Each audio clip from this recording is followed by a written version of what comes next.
Go ahead. You're listening to Calculated Drivel, the Freedom Frontier.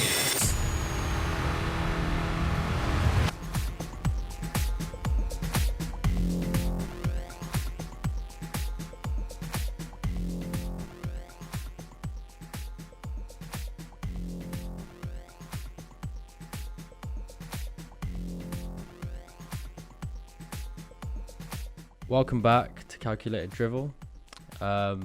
Spring is in the air. That's what we're going with this week. How's it going, Matt? Welcome back. Thank you. It's going good. How are you? Spring is in the air. Do you know which day was the first official day of spring? According to who? Google.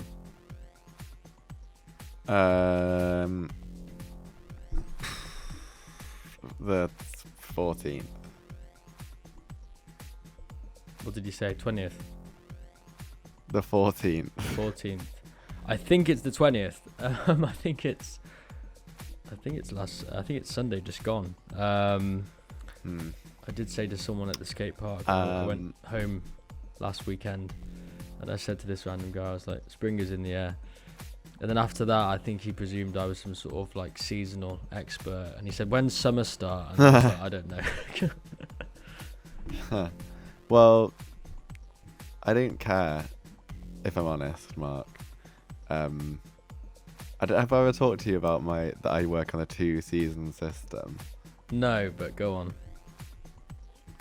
For me, it's just winter and summer, and it's purely when the clocks change, it's summer. So that's next weekend, I think. Or no, maybe even this Sunday. Yeah. Summer starts. Yeah. And then it's summer all the way until whenever it is, October, when the clocks change again. Then it's winter. Ah, okay. And it just makes it a lot easier for me, because basically long days, better weather, summer, good. And winter, short days, bad weather, bad. So quite binary, quite binary in that regard. Yeah. I mean, normally I'm quite anti like binary things, but for this, it just makes things easier. There's no middle ground. Like, what? Give me one good thing 10 about good spring. reasons.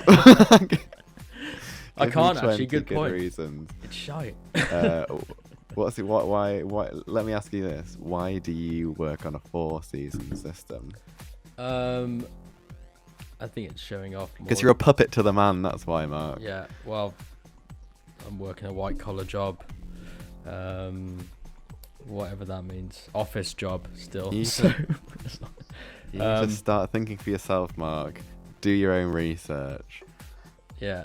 You've beaten people up in the past seasons who said they liked the autumnal colours. You've beaten the shit out of them, haven't you? Is that true, I've heard? You mean winter colours? Yeah. Or the fall. Yeah, if you're from North America, you call it the fall. Not a fan. Yeah, let's not get into that. No. Yeah.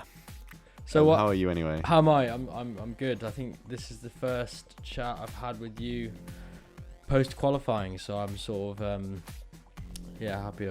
You're a qualified driving instructor now, aren't you? Yeah. I sacked off 10 years of architecture, qualified as an architect, and then immediately signed up to the DVLA to learn how to be a driving instructor, because I realised it's probably better money, and people always have to drive. Less stressful as well, Yeah. Yes, I don't think we've ever talked about that on the show. This has been like a passion of yours, I think, since you were very young. Yeah, I tried to teach my driving instructor how to drive, even though I couldn't drive. Did he know that you were a natural as soon as he started teaching you?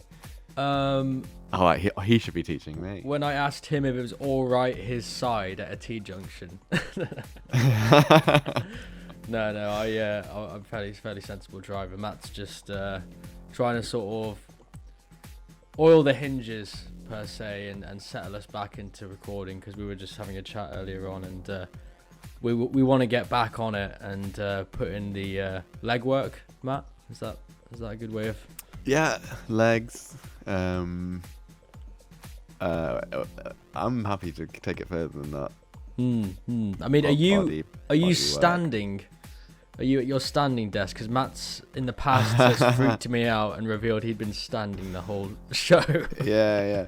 It's something quite disconcerting about talking to someone for an extended period of time and then realising they're standing up. Yeah. Have a guess. Listeners at home, have a guess as well.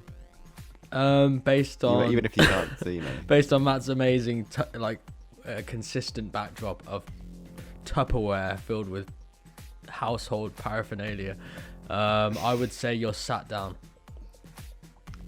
You got it. Congratulations. Okay. Yeah.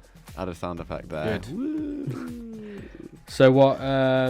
Should we tell the listeners what we've got on the agenda for tonight? Before we get into that, congratulations on qualifying. Thank you very much. Not only as a driving instructor, but as an architect. Yeah. Forget the architect bit. It's been a long time coming. Driving instructor. I've always wondered, when you're learning to be a driving instructor, do you have an L plate for that as well? Text in any driving instructors. Text in. calculatordrivel@gmail.com. Instagram at calculatordrivel, is that right? Yeah, at calculatordrivel Instagram. We're looking into quite what's the word? Seriously getting TikTok set up. So any TikTokers listening in who can sort of lead Matt and I through the wild west of TikTok and help us lay some foundations, we're all ears, would you say, Matt? Yeah, complete ears. Yeah, so if you are listening to this on TikTok, leave us a comment. TikTok, Instagram, Google, email. Shout it out your window. We're looking to Go get up to a fax someone in the machine. street. We're looking into fax machines and trying to bring back the fax, which was something we did talk about in the past, and I'm talking about it in the present again. So just putting it out there, Matt. Just putting it out there. What are you drinking tonight for the Spring is Here special?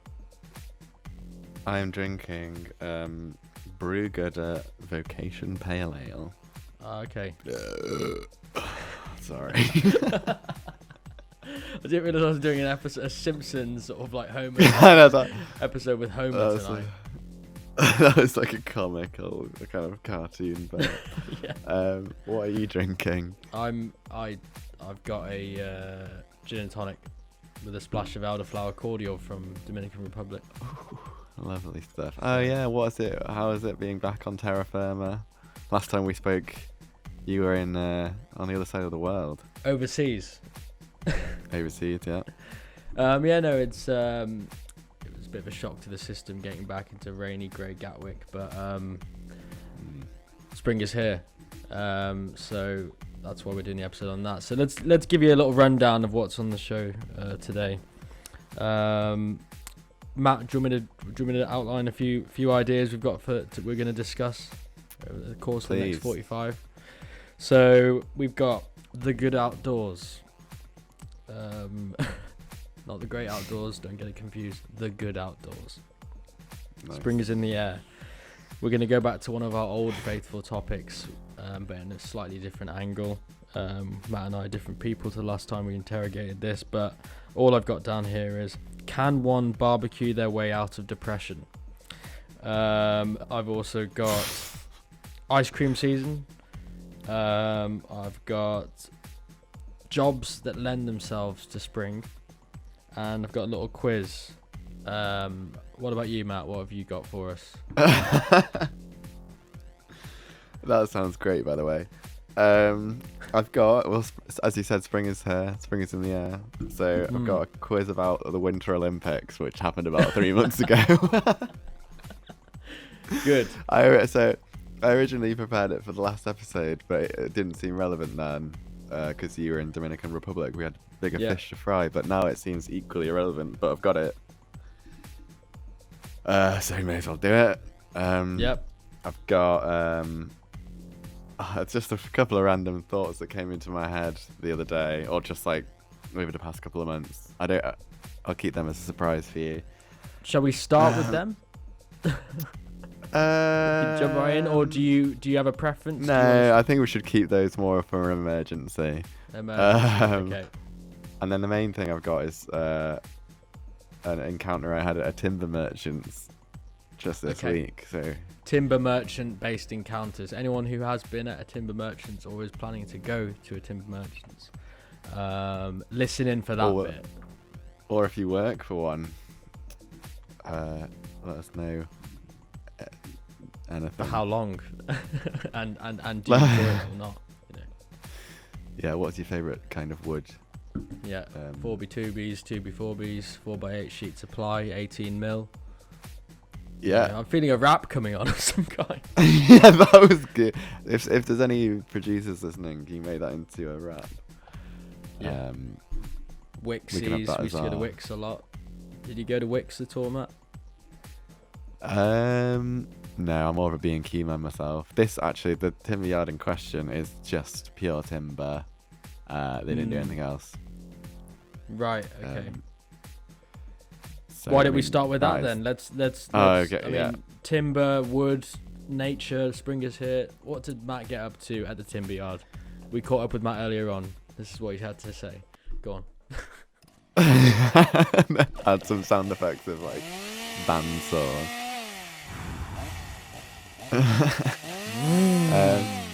There you go. So the actual timber yard encounter is just a short little anecdote, which leads me into a larger question. Yeah. Basically, I'm doing some work at work, which involves me needing to buy a lot of wood. So I was googling local timber yards, and very importantly, I needed them to be able to cut to size. And yeah. I mean, is this good? Is this good content? It's no, quite hard to find. It's quite hard to find places that will cut your wood for you. I thought it'd be easy. But anyway, I ended up having to get like a 20-minute tube to Wood Green timber. Was that intent? Did you change the location, or were you actually going to Wood Green? No, I actually hadn't made that connection in my head. Actually, yeah, that is. Yeah. I'll take it. That's great. That is good stuff. Anyway, so I bought one sheet of plywood. Size? Massive one. 4x2, I reckon. Guess how much? 6 mil. This isn't the 6 question mil. I got for you, but 6 mil 4x8. 6 mil 4x8 sheet. 4x2. 4x2. I think it's 4x2. I don't know. It's massive. Birch. Just like the big birch ply. Yeah. 6 mil. 60 quid. Oh, okay. 54. 54. I thought that was expensive. Okay. I just know materials are going. You just up, know how much, they? yeah. I just bang on 54 quid. Yeah. yeah, that's right. Anyway, you have to pay to get it cut £1 per cut, and I needed it cutting 8 times. Christ. And you know how much that is? 8 quid. 8 quid, yeah. Anyway, the guy who worked there is a proper like Cockney geezer, like classic. Yeah. Kind of like toxic builder kind of style guy. Yeah. And he was like, "Oh yeah, it's normally £1 a cut, mate, but you look so skinned, you can have it for free." So I got. You look so skinned. So I got my dishevelled looks finally paying dividends. Got 8 quid off. Okay. So there you go. Anyway. You look so skinned. You so you didn't have to pay one of those quids out of the 8. No, I didn't have to pay any all the of cuts those. For free. Yeah, I didn't have to pay any of the 8 quid. Even like, also work we're paying, so like I don't actually see any of the benefit. But yeah, I thought it was quite interesting. Kind of dynamic of being nice by saving money, giving me money off, but also being quite horrible at the same time. Yeah. I'm not going to charge you because you look like you're struggling for cash. So I ended up buying all this wood, and as I said, I could 20-minute tube there, and it was like a 10-minute walk from the tube to the timber place, and to get to the tube from work, it's like another 10-minute walk. So I don't know if you're doing your maths, but that's 20 minutes of walking and a 20-minute tube. And I had not considered that having to carry loads of massive pieces of wood would make my journey much more difficult. Turns you have out some sort of strapping or something like no, bag. I had a backpack, but it was like way too big to fit. So this probably wouldn't surprise you, though. It was an absolute nightmare trying to get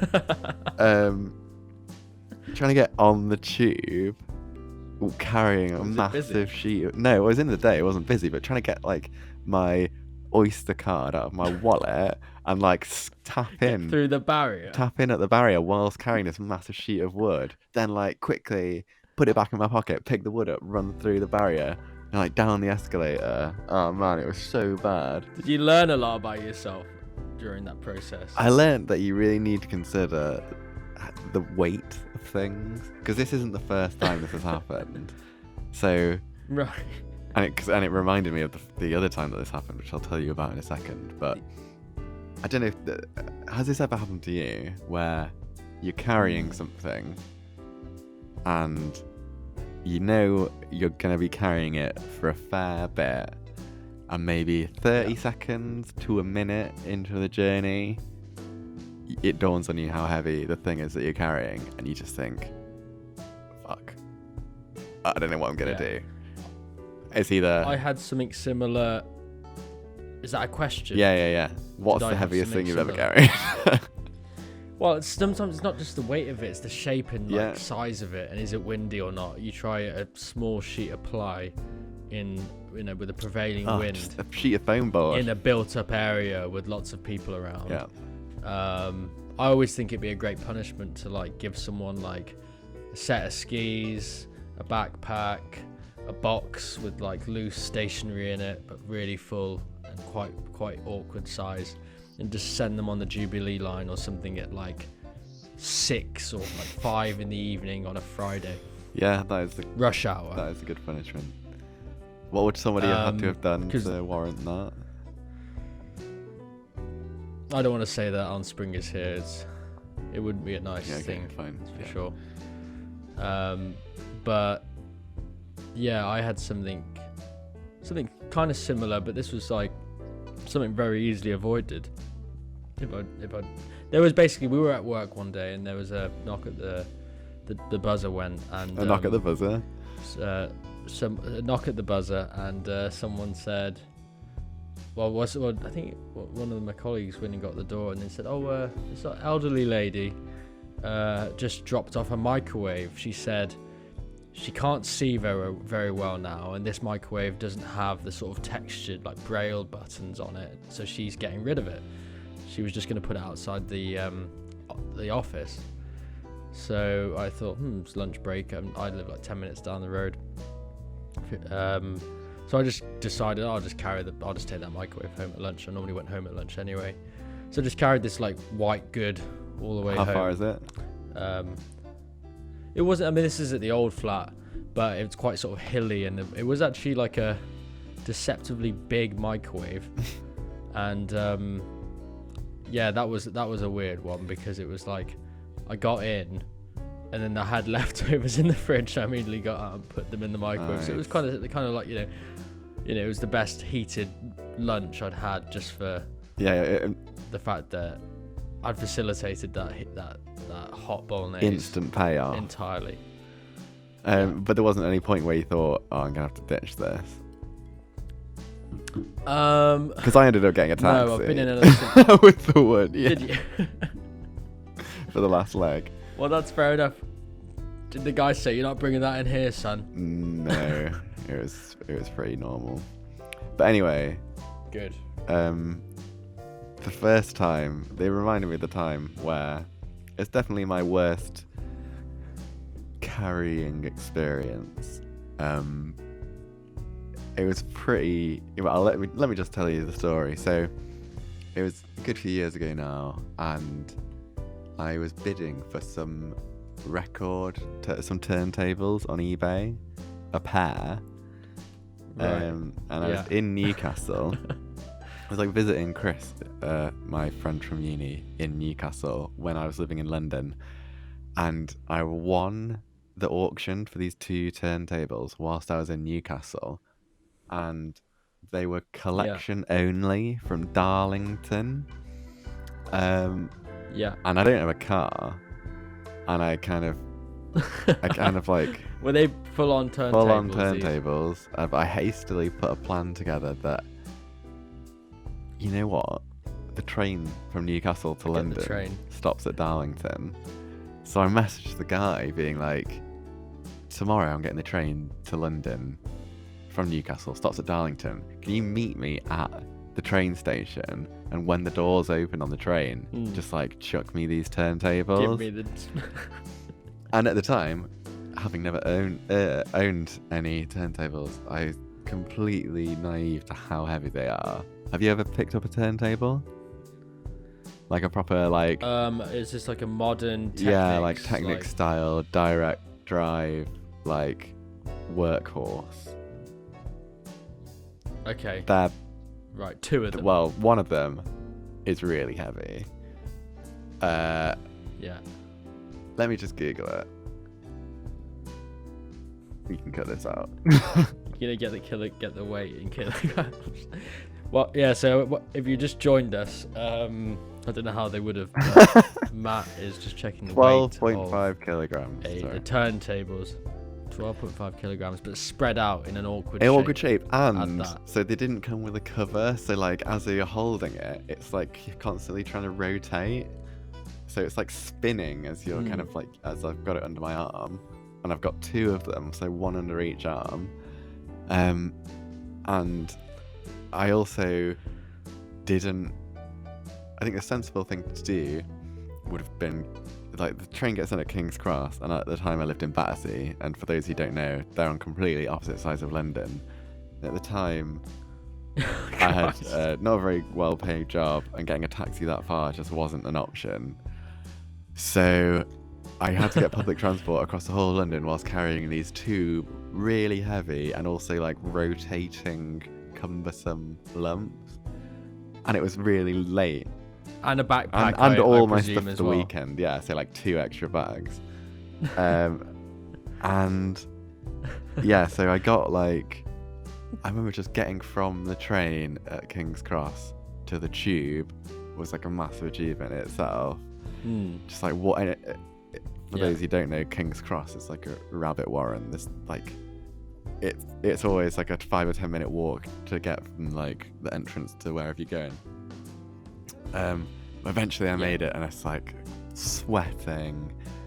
Could finally sit down. Had you eaten much? Was your energy like, I felt faint? It was quite late. Yeah. If all you're running on is like a half a meal deal from like 4 hours ago. I'm pretty sure because I remember when I picked them up from the guy, it was daytime. So in Darlington it was daytime, but when I was getting on the tube it was night, and I definitely hadn't eaten, so I think I'd missed dinner. So yeah, probably quite hungry. And then when I got to and then I had to get off the tube and get on another train and get the train to Clapham Junction, and I just about managed that. And it was the final leg when I was getting from Clapham Junction station to my house, which is like another 10-minute walk. I was absolutely spent, and I like had them under. I was literally in my head. I was like, I can't do this. Like I can't make it home. And I remember I'd hit a wall. And I remember seeing a bush, and I was like, I can just leave them in that bush, and I'll leave one in the bush. I'll take this home and I'll get that tomorrow. Like who's gonna look in a bush? After bringing it down. If you found a bush in a turntable, yeah, I don't know, a bush in a turntable. If you found a turntable in a bush. If you found a bush in a turntable, yeah, I'd be worried. Money back. Anyway, I was like, nah, I kept. It was literally, I'd take like 10 paces and then stop, have a rest, and then do 10 more. Have you seen the film Touching the Void? It was like that. Yeah. Well, Matt, maybe we need to hire some actors and film this. We need someone in Darlington and just make a short about it. You can do like cutaways to me talking about it. Anyway, yeah, so it's like, if you haven't seen Touching the Void, it's a film about a guy who kind of he falls into a crevasse whilst hiking, and he breaks him and his mate fall. No, into it's just the one guy. crevasse His and mate he cuts has him. to, That's the big thing. make a Anyway. big decision. He break. Oh yeah, sorry. His mate falls in. okay. Yeah. Spoilers. We won't, don't any spoilers. Anyway, he Spoilers. breaks his legs and he has to like walk a really long distance with like 2 broken legs, and he has to do it in very small increments. Crawl. And it's very much how I felt carrying these turntables. Anyway. You imagine if he had a set of turntables as well to deal with, then he'd know what it was like to be in your shoes. Anyway, so I think I got within like 3 or 4 minutes of my house. I hadn't ditched them yet. Yeah. But I was really struggling. And then I saw one of my flatmates just randomly walking down the road to the house, and I was just like shouted at him, and he was like, "What is going on? Are you okay?" Because I was just like sweating and like hunched over. Did you look? Do you think you looked the way you felt? Definitely, yeah. And then he like took one of them, and then it was literally it was such a good feeling knowing that I was going to be able to make it and I didn't have to ditch it. Very similar to him touching the void when he sees his friends. Yeah, the camp. Yeah. Yeah. And did they work? You One of them did. One of them didn't. There you go. Spring is in the air. Anyone who's had a similar or sort of nightmare of a what would you call that? Transporting goods without vehicular access. It's the exact same feeling I had both times, where it just dawned on me. It's like, fuck, how am I going to do this? Like, this is going to be really hard. Something's going to give. Have you ever had that feeling? Text in. Yeah, let us know. So, these are the options. On the topic of spring is in the air, we've got, can one barbecue their way out of depression? Discuss. We have ice cream season, Mr. Whippy's worst nightmare. And we also have... Yeah, so which of those would you like to start with? We've got other ones Those after two, that, so we've got... which ones do you those want to sound go like a for? great start. I reckon we start with barbecuing. Yeah. So, can you barbecue if you're sad, if someone's down, invite them along to a barbecue or get them barbecuing on their own? What go on. So when you said it, I was imagining someone kind of like accepting their own kind of mental state. They've noticed that they're not doing too well, maybe some bad habits, and they've locked onto the idea that getting into barbecuing, because it's quite a wholesome activity, is going to be the thing that makes them feel better. And they're just buying their fridge is absolutely rammed with those like barbecue kebab things that you buy. You know, it's like a tube of meat on a stick, and they got like cheap steaks and halloumi sausages, and they're just like it's not really working, but they persisting. So every meal, 3 barbecues a day. Are the coals not getting hot enough, or did they put meat Oh no, on the early, barbecues are or going what? well, but it's not helping the depression. But he's persisting.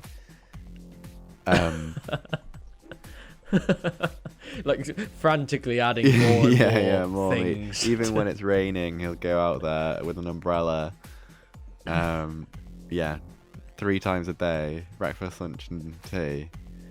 That's what I was imagining. What do you? Is he cooking? Is he cooking for? Is he cooking? No, for he people, lives alone. Or is she cooking for people? In my the guy in my head. Okay. What do you think? Do you think it's possible? Actually, was like the conclusion for me. I'm gonna say yes. What was your answer? Sorry, yes. you went blank then. Go on. Yes, my conclusion is I think you can. It's not going to do any harm unless you do burn yourself on the barbecue, and even then that probably would help you because it would get you out of your head and make you think, oh, my hand, or whatever it is, and that's a bit of respite from existential dread. And what made you think of this? I don't.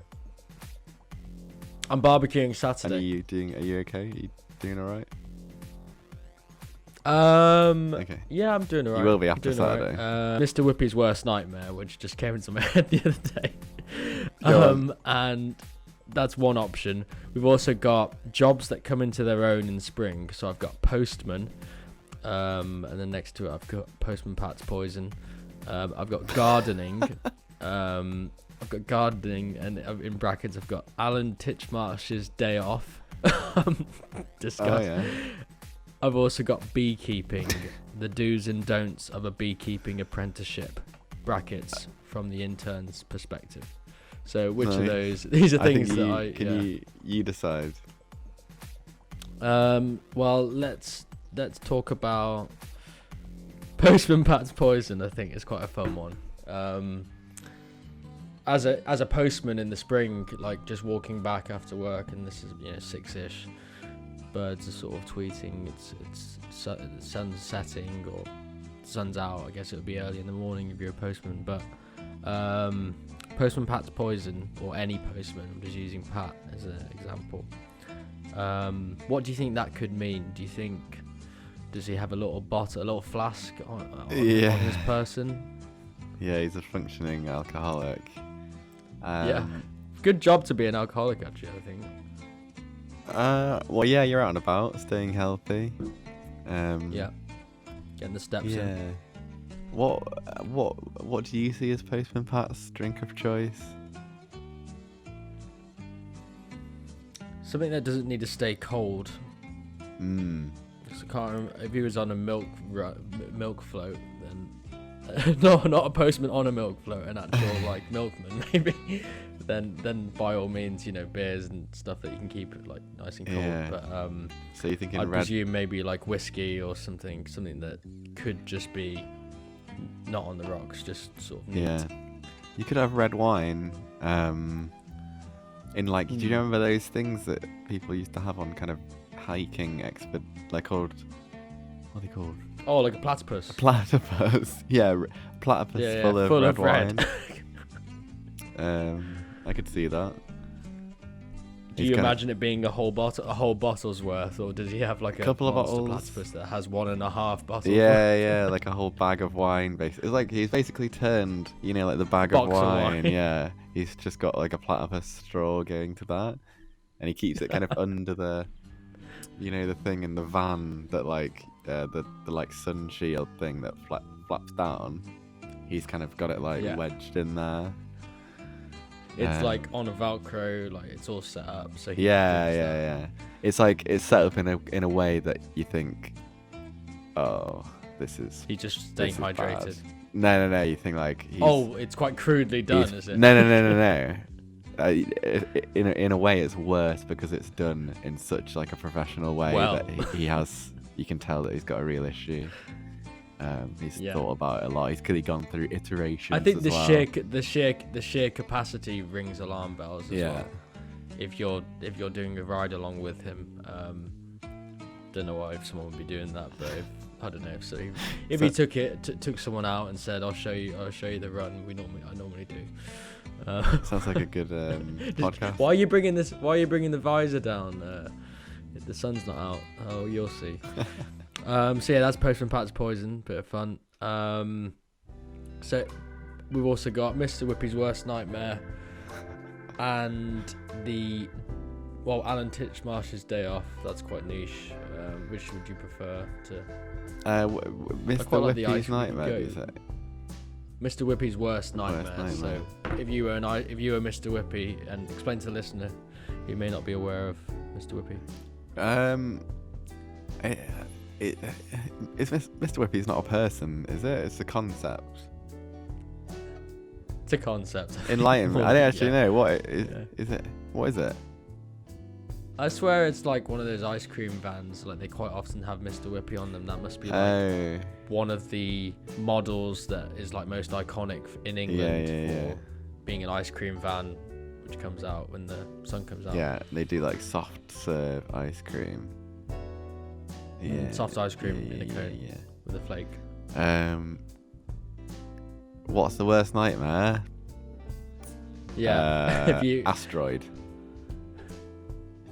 Yeah, that was hits it. the fan. Right, let's move on. Wipes out the entire planet. Yeah. No, I mean, I just like the idea of a really stoic ice cream truck driver, who's like freezer packs in, but he doesn't cancel. Just tries to like sell other stuff, whether it's just straight up flakes, just chocolate, drinks, maybe just like cans of pop and pints of like, cream. Pints of like just slightly warm cream. Yeah. I thought you were gonna say to kids. You like the idea of a stoic ice cream man still selling ice creams as an asteroid heads towards Earth. Like the kind of like the violin players playing when the Titanic's sinking. He's like still going with the ice creams. You'd think he wouldn't want to. Importantly, he's still charging out of principle. In fact, he's charging slightly more than he normally would. Like it makes a difference. Like when he's got another hour, everyone's got another hour maximum. He's got principles. Well, there you go. That was. What have you got, Matt? Do you wanna? I'm just wary of time. It's 21:18. I want to record for an hour max. All right, cool. Do you want to hit us with something you've got? Do you want to do the curling quiz? We've teased it. I think we can smash through it. Let's fly through it. Yeah. So, curling quiz. Bit of pretext. Cue the music, Matt.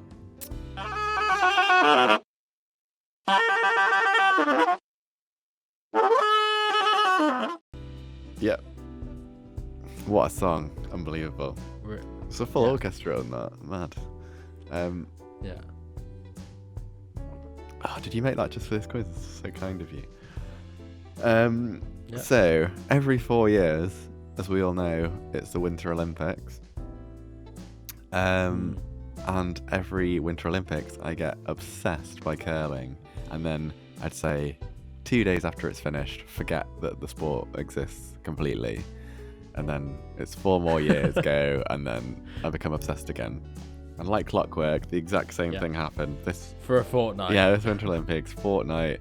I was genuinely Googling to see if I could find Team GB replica curling team like merch and kind of like stash. No, you can't buy it. So that's a shame. Anyway, I just think it's the best sport. It's so intense, considering it looks so boring. But when you get into it, oh man. Yeah. I watched a good couple of games all the way through, which takes like 3 to 4 hours, and it just like ebbs and flows, kind of like Test cricket. Oh, it's the best. Yeah. So I thought, let's do a little quiz. What's your knowledge on curling? Great brushwork, slightly frantic brushwork. Person who actually like releases the stone, very intense look in their eye. That's about it. So that's what we got. Are you gonna? Yeah. Got it's the do's it's a and short don'ts quiz. of? It's only 1, 2. It's only 4 questions, and then there's a bonus one which isn't about sledging, curling. Okay. Question 1. A player must release their stone before it crosses the what? Is it A, Line. the cow marker? Sorry. B, the stallion? C, the mule point?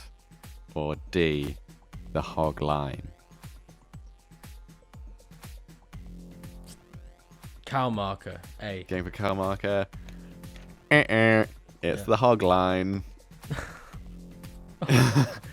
And I was tempted by hog line at the end, to be fair, but then everyone would say that if they didn't get the answer right, just to make it look like they. Not sure why it's called that. I like to imagine that back in the old days it was marked by a little pig, little pig there. Or people used to hog it a little bit, like people would just always be around that line, and no one would give you space. Okay, so that is 0 so far. Okay, the brush they use to sweep the ice, that's the big part of curling, sweeping it. What's it called?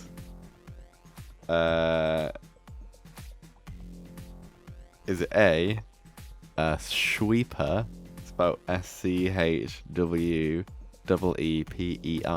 sweeper? Is it B, a bradle? Is it C, a brush? Or is it D, a fossage? I think it's. I really want to point. Why do you have a 4-choice multiple choice? That's tough.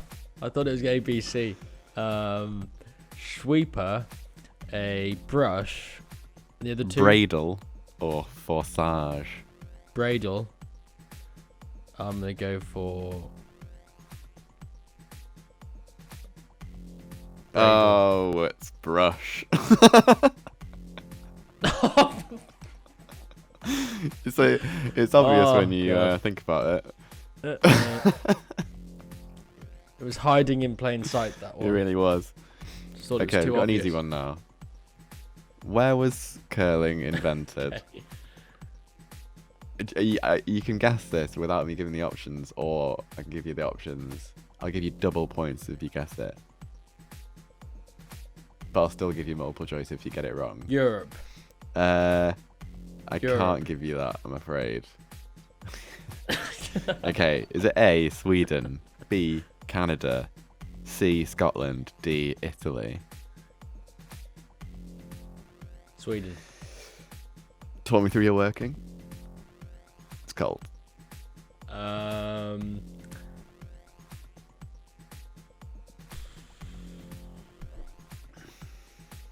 can imagine people chowing down on a big portion of meatballs after curling, so that's why Sweden. Nice. No, that's wrong again. It was Scotland. Which I thought was quite interesting. Okay, course it last is. question. United Kingdom. There's a lot. We create everything, but then we end up being the worst at it. That's not Go like someone obviously didn't follow the women's team curling. We won gold. Okay, next question. This I haven't been through these questions since I wrote them like 2 months ago. But this one's a long one. Yeah, go on. What is notable about Swedish curler Sofia Maybergs? A. She's heavily tattooed, including a tattoo of curling rivals Sorry, I'm going to start that again. She's heavily tattooed, including a tattoo of curling rivals Canada's maple leaf. She also competed in the Summer Olympics as a rower. She's only got one leg, and she's in both the Olympics and the Paralympics. Or D, she started curling over lockdown because she had access to the local curling rink, and her father was the janitor. Do you want me to go through these again? Tattoos. Fly through them. Just heavily one word tattooed. summaries. Tattoos. B, she also in the Summer Olympics as a rower. C, she's only got one leg. D, she only started curling during lockdown. I'm gonna go for she's only started during lockdown. No, that's 0 again. It was A, she's heavily tattooed, including a tattoo of their rival Canada's maple leaf. Just thought it was quite interesting. Okay, so you're on. A tattoo of the rival. Yeah, I think she's That's married to a interesting. Canadian, and What's got the thought behind a that? maple leaf tattoo. Okay. Okay, final question. Yeah. This one isn't about curling. You've got 0 out of 4 so far. Can we make it 0 out of 5? I think so. What's notable about the ski jump? Is it A? It's constructed with temporary bamboo scaffolding. Remember, this is in Beijing. B. Yeah. There's a massive power station next to it, but they never show it on TV. C. They accidentally didn't make it steep enough, making the jumps at this Olympics the worst since 1959. Or is it D? Nothing, everything's fine. I want to say C because it seems like you've really gone out of your way to say that one. And if that one's one you've made up, then I'm going to get 0 out of 5, which is what you want. The bamboo scaffolding, I know they use bamboo as scaffolding. Whether they'd use it for a ski jump, could do. The angle of the jump, well, I saw one of the jumps and they looked fairly comfortable on it, and I don't know if they set a record, but I'm going to go with the bamboo scaffolding, not the power station.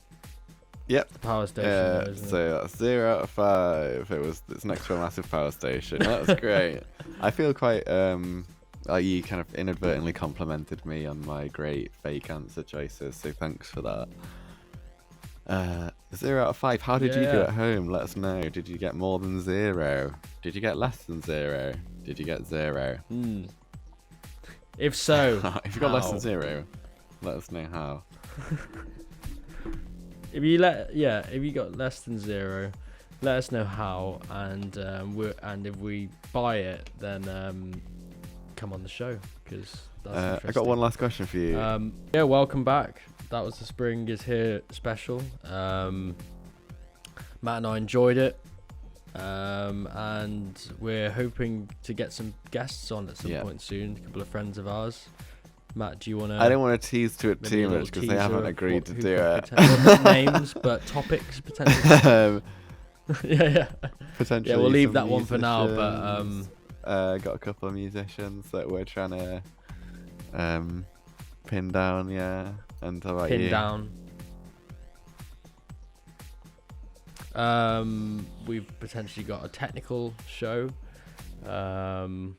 motorsport stuff potentially. So if you're a petrol head / engineer, maybe it'd be a good one for you. Mark's